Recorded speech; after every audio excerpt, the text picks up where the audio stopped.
Hello friends, I hope you've been doing well. For the past year I haven't made a video, so I had a pretty good reason for that because I started making music seriously. My project is called Grabyourface and it's basically industrial, and I thought it'd be funny to make a video about my influences and why I started making music in the first place. So here we go. So I've decided to split that video in two. The first part will be about the influences that you did expect from hearing my music, and the second part will be the influences that you didn't expect. Let's start with the expected ones. The first thing I've got to mention is David Bowie. So I can't really say that you can hear David Bowie's influence in my music, however his persona has been a huge influence for me. The fact that he really didn't give a shit what people would think of him, the fact that he was always kind of going out of his comfort zone, trying new things all the time, experimenting in so many different genres throughout his career, and also his androgynous personality, the fact that he would transform himself physically. Like, you can see how different he looks in the Ziggy Stardust era compared to the Be My Wife video, for example. So yeah, all that, and overall the fact that he was such a massive, unbound source of creativity. Alice Cooper. Alice Cooper has been my main role model during my teenage years. So I was listening to a lot of metal, I was part of the metalhead community, but on the side my favorite thing was still Alice Cooper, so a much more sleazy, dirty, kind of darker rock that probably directed me towards industrial a bit later.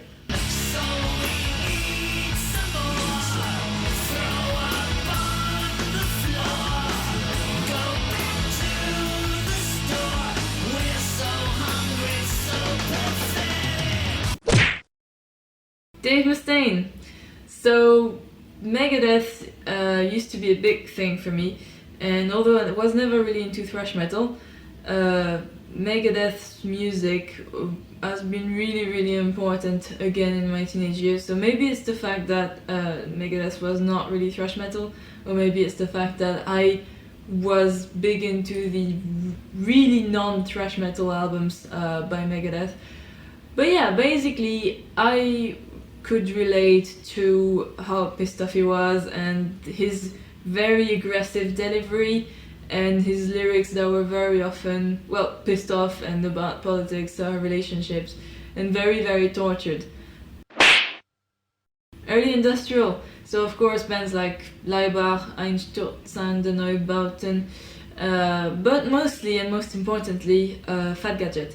So Fat Gadget is probably my favorite industrial act ever, and I'm always surprised at how underrated it is. I love everything about it. The weird lyrics, themes, the very industrial sounds, because this is literally industrial noises that are used in the songs. It sounds like a factory about to blow up. It sounds like all those grey industrial cities in England in the 70s. It is really capturing the soul of what industrial music is supposed to be. And most of all, I love the man, Frank Tovey. I think he is the perfect frontman. He had a way in his delivery that was very unique, very transcending. How he was on stage, it was very tortured and almost difficult to witness. And I think that has had an influence on my approach to live performance as well. Early punk like Sex Pistols has been quite important for me. I often say I'm a punk, and it's not so much because I listen to a lot of punk.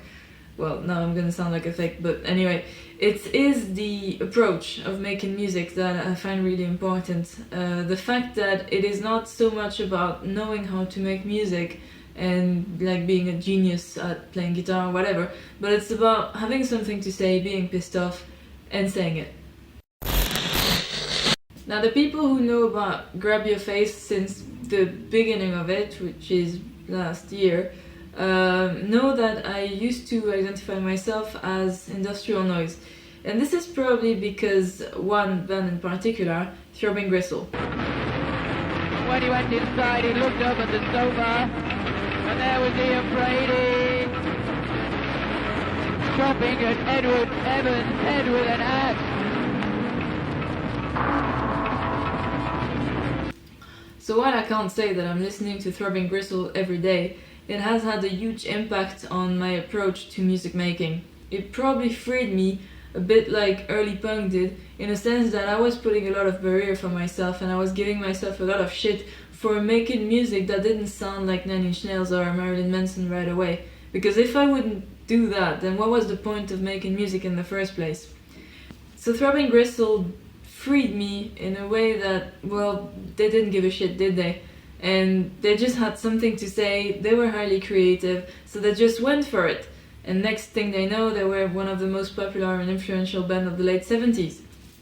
They were experimental, they were trying new sounds and new things all the time, and I think that's what kind of it ticked for me, that I could also just do that. I could also just try things and see where it would go, and if it didn't work, well, at least I wouldn't have any regrets about it. So I think the song you can hear throbbing gristle's influence the most on is my first song, Philophobia. This is literally how I approached it. I just didn't give a shit anymore. I had a few weird instruments, I put sounds together, I tried things, I put my voice on it, and I had fun with it.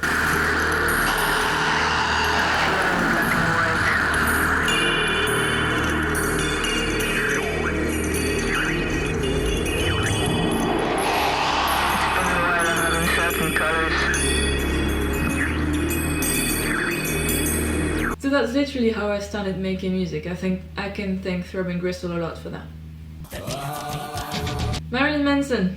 I mentioned Marilyn Manson earlier a bit. I think it's time to mention it a little bit longer. So I used to think that Marilyn Manson was some sort of shock rock for kids in need of a kick to kind of shock their Christian parents. Well, again, I was listening to heavy metal and Manowar, so... Then I got my heart kicked in the face and I rediscovered Marilyn Manson's music through the album Eat Me, Drink Me. So that was literally the saddest shit I had ever heard back then, and it was perfect. It helped me get through a bad period of my life. Then I went on to Mechanical Animals, and yeah, it was literally just like finding myself, finding the right sound for me. I was relating to it a lot, from the lyrics to the way he was singing, his broken voice, his tortured delivery. Yeah, for the first time I was totally there. I was where I should be. And I think Marilyn Manson has influenced me a whole lot in the way I make music. You sound silent and sweet and a lace like a knees. It smell clean off your mouth, clean off. Fuck me till we know what to say for the page. Over the evidence. So every time you hear anything saturated in my music, it's probably because of him. Yeah, so as I said, I used to be big into metal, then I went on to other things, but one of the main things from the metal scene that stuck with me is black metal.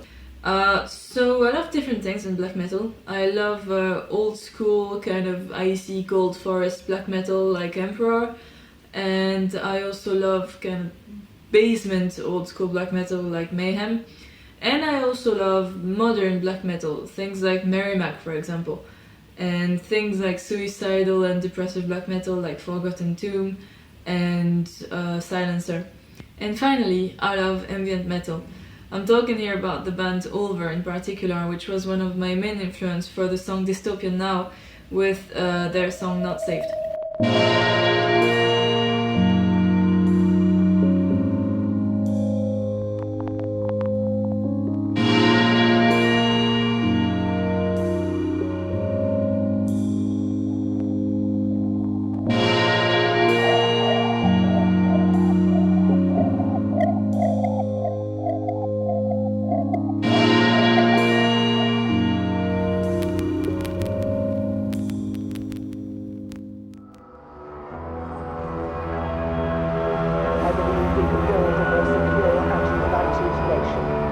Taking action against the extremists who seek to divide us, and standing up to the separatists who wish to tear our country apart.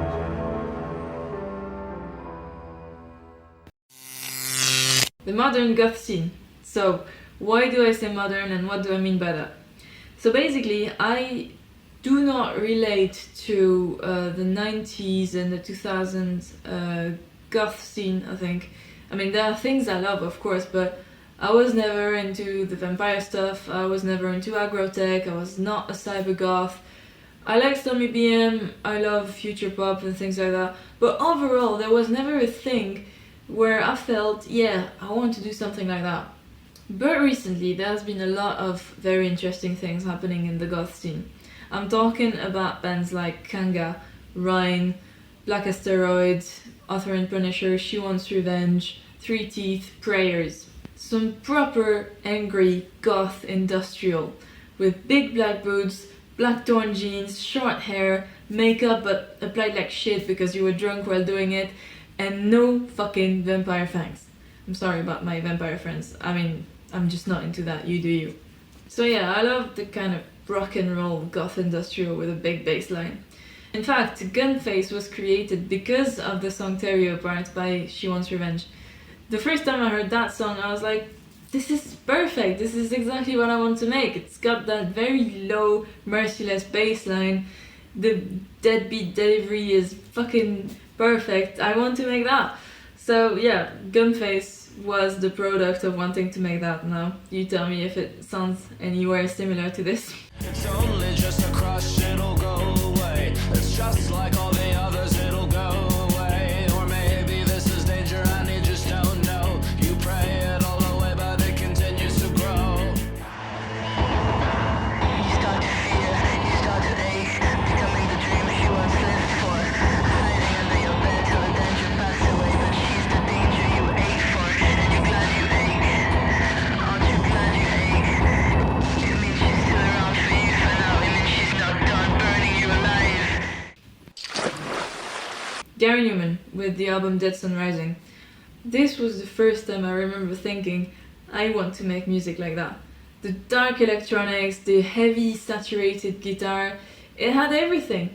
It was my first endeavor outside of the metal scene, and at the time it sounded like the most incredible thing I had ever heard. Witch House. Yes, I am such a goth cliche, I listen to everything remotely dark. Basically I discovered it and I thought, this is the new wave of goth music.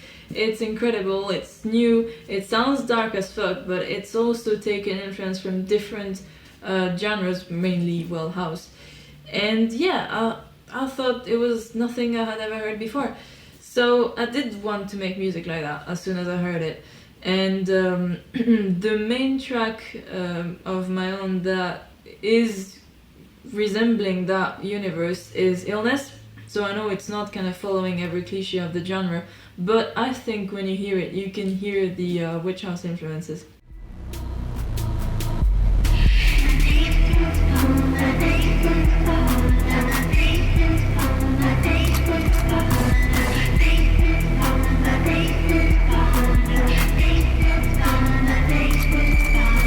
It's like a wound, fresh and hot, pumping and crushing me with a burning heart in my veins. It's like a wound, fresh and hot, pumping and crushing me with a burning rotten flow of my veins.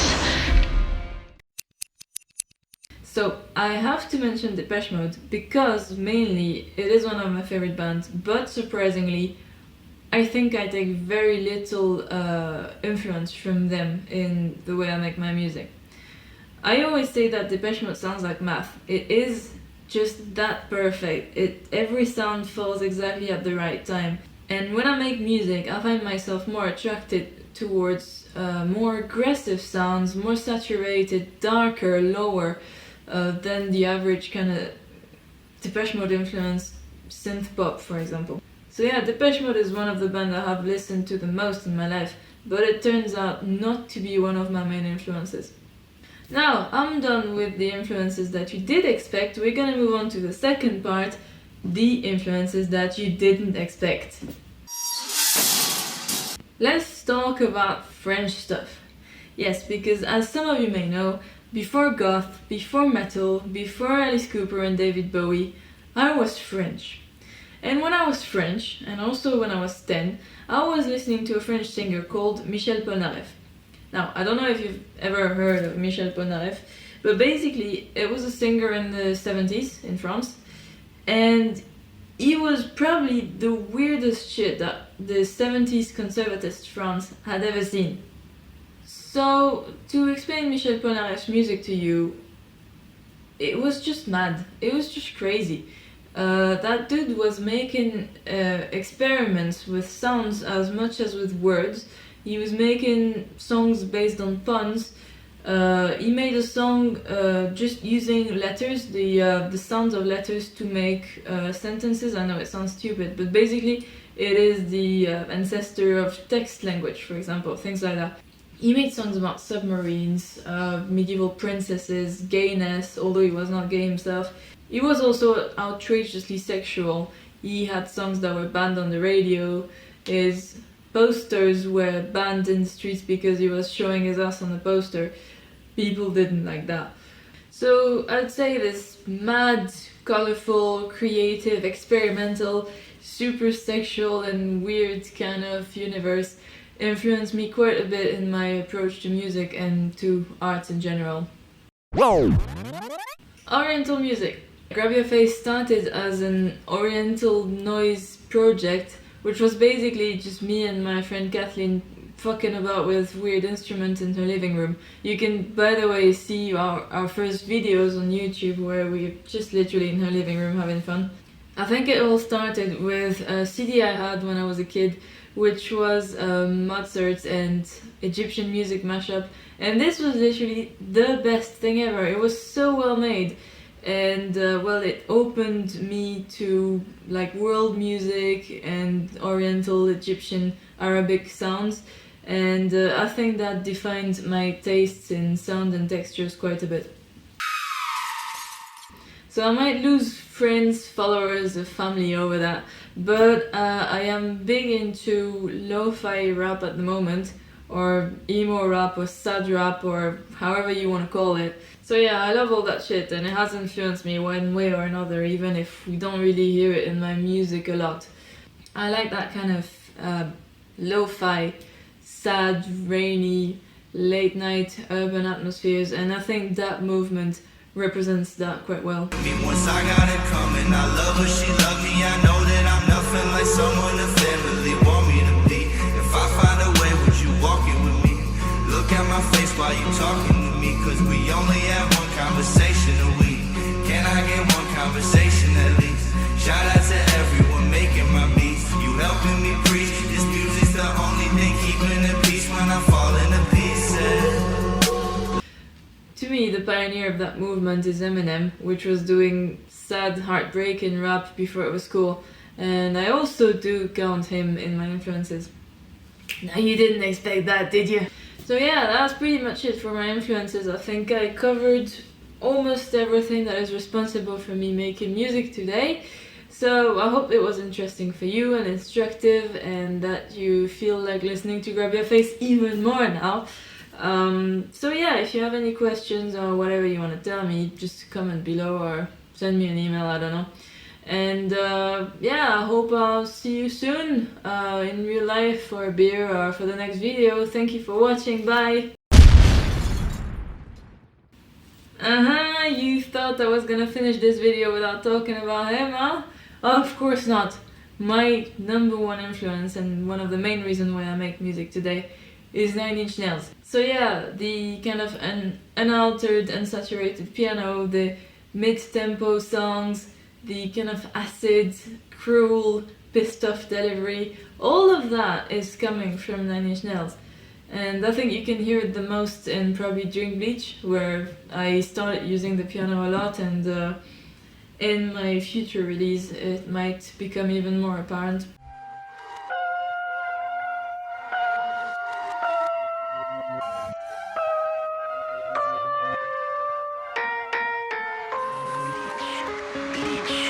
Bleach your insides. Bleach, bleach, bleach.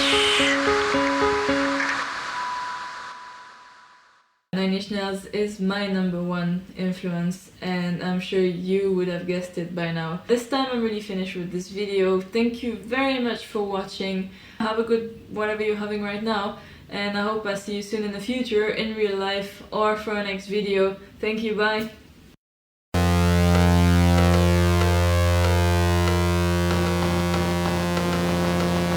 Massive Attack. I forgot to talk about Massive Attack. It's one of my favorite bands ever. And if you listen to some of my songs that are not released yet, so you can listen to them, but most of the bass line and kick drum is based on trip hop. So that's it. Now you have big information about my new album. Go buy my new album that's not released yet. I love you. I'm weird. I like dogs. Bye. Ugh. Can you fuck off? Go away. However, what the fuck? Can't I speak properly like a normal human being? Ah! Ah! Ah! Yeah! Go fuck off! Go away! What is the word? Wasn't so hard, was it? Where am I going with this? I don't know where I'm going with this. I don't know. Bitches!